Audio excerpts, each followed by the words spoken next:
Nós seguimos com o Espaço Online desta segunda-feira, hoje conversando com a doutora Lídia Aratangi, psicoterapeuta de famílias. Estamos falando sobre os avós, o papel dos avós na vida das crianças, hoje em dia, dos adolescentes. Ela é autora do livro Dos Avós, Na Casa dos Avós é Sempre Domingo, ao lado do doutor Leonardo Posternak. Lembrando que estamos ao vivo e você pode participar do programa pelas redes sociais, pelo Facebook, Twitter ou da forma mais tradicional, mandando um e-mail para cá, espaço@jovempan.com.br. E-mail já é tradicional. O meio mais tradicional é o e-mail, como isso vai depressa. Impressionante. Não é? As coisas se modificam, né, com uma facilidade. Depressa. Os avós que se cuidem, a gente tem que correr para estar em dia. É verdade. E de forma muito tradicional, chegou um e-mail aqui para a senhora. A Andresa Santos pergunta se os netos que são cuidados, criados pelos avós, moram na casa dos avós, podem confundir os papéis e passarem a não reconhecer os pais como pais. Eles moram na casa dos avós, mas os pais não moram nesta mesma casa, né? Fica complicado quando os pais moram nesta casa. É muito difícil alguém ser mãe e filha no mesmo contexto, no mesmo ambiente. Aí sim gera uma certa confusão para a criança, se afinal de contas aquela figura é mãe ou é irmã. Mas se eles não moram na mesma casa, eu acho que as crianças são perfeitamente capazes de reconhecer quem é avó, quem é mãe, quem é pai, quem é avô. Ela tem muitas outras figuras também. Ela tem a professora, que também tem outras normas e outras regras. E muitas vezes tem a babá, tem a tia, tem a madrinha. Tem muitas figuras em torno de uma criança. Ela sabe direitinho discriminar quem é a mãe e quem é o pai. Aliás, existe um certo medo nesse sentido, né? Outro dia mesmo eu ouvi uma avó falando para a filha, olha, não coloca essa criança na escola o dia inteiro, porque daqui a pouco ela não vai querer sair da escola e vai chorar quando largar a professora. É, a gente tem ciúme, não é? Quem tem umbigo tem ciúme, isso é inevitável. Mas a gente tem que aprender a lidar com isso. Só pode fazer bem para a criança ela gostar da escola e ela gostar da professora. E ela querer ficar um pouquinho mais com essa professora. Afinal, ela vai ter que ir para a escola durante muito tempo nessa vida, se tudo der certo na vida dela, não é? Então, ciúme, em primeiro lugar, faz parte da nossa bagagem. Não é para dizer que é um sentimento proibido ou um sentimento menos nobre. É apenas um humano sentimento e a gente não manda no que sente. Mas o que é que vai fazer com este sentimento já é outra história. Então, ciúme é absolutamente normal, mas é um problema do ciumento. Não tem que botar isso em cima de ninguém. Não é porque a avó vai ter ciúmes da professora que a criança não vai para a escola. Vai, e que bom que ela goste da professora. Perguntinha chegando também das ruas de São Paulo para a doutora Lídia Aratangi. Vamos ver. Doutora, os avós podem interferir na regra dos pais? Olha, existem regras, existem normas, existem leis. E essas coisas não se confundem.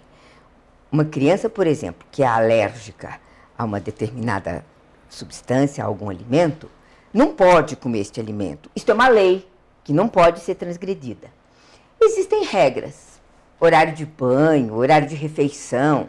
As regras têm que valer as regras do dono da casa. Na casa dos avós, valem as regras dos avós. E tem as normas podem ser discutidas também. Horário de dormir, pode doce na sobremesa, não pode. Então, os avós interferem, sem a menor dúvida, os avós hoje interferem e têm que interferir, e é por isso que eles não são mais os avós de domingo.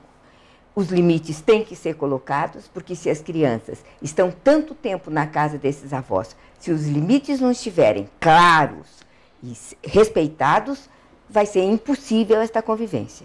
É um pouco cuspir para cima, te cai na cara. Tem que colocar a regra, tem que colocar o limite com clareza e, principalmente, não espere que na sua casa, avó, a mãe faça isso por você. Se a regra é sua e a casa é sua, cabe a você dizer um não. Não pode ficar posando de boazinha e cutucar a mãe para a mãe dizer que aquilo não pode. Então, faz parte deste vínculo o limite e faz parte deste vínculo o respeito ao limite. Agora, tudo tem que ser muito às claras, porque alguns avós têm essa mania, né? olha, vou te dar um chocolatinho, uma balinha, mas não conta para sua mãe. Ou hoje você vai dormir mais tarde, mas não conta para sua mãe. Esse não conta para sua mãe é ruim, porque força a criança a esconder. Principalmente porque agora ela está fazendo ali um pacto ilegal em cima do chocolatinho, do horário de dormir. Essa criança cresce.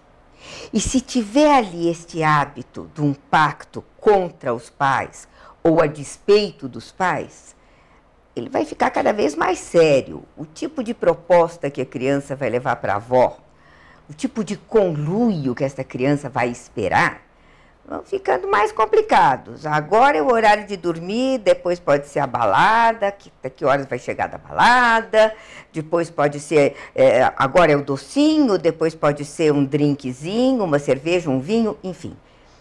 É um caminho perigoso. E é muito complicado a gente colocar o limite depois. O preço mais barato é o de saída. Então, a revelia dos pais não faz bem para ninguém. Nem para a criança agora e nem para esses avós depois. Manter esse pacto na adolescência não vai ser fácil. Temos mais uma perguntinha chegando das ruas de São Paulo. Vamos ver. Doutora, gostaria de saber se os avós podem colocar limite nas crianças.